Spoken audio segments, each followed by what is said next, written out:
Sometimes what you may want to do is you may want to write out an email reply, but you don't want them to be shown shown in the inbox section right here.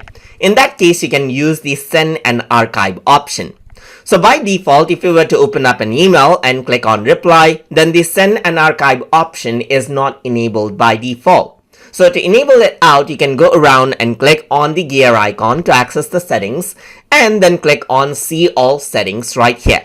Once you do that, on the general tab right here, you can scroll down over here and then access out the send and archive option. So over here, you can see on the left side, this is it. Send and archive option is here. So what you can do is you can show the send and archive button in reply. So once this is done, and if you were to go back over here, let me just press cancel right here, and this is done, and I'm going to save the changes right here. Once I do that, I can go around over here onto any mail and then click on reply. And now you can see this new button right here. You got the regular send button over here and you got the send and archive option. So if I were to go around and type in some reply right here and then click on send and archive instead of the regular send, then you don't see that email over here anymore. It has been sent and it has been archived. So you will be able to see it on the all mail section right here,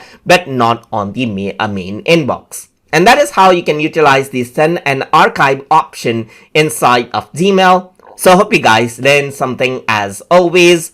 And as always, please like, comment, share, and subscribe.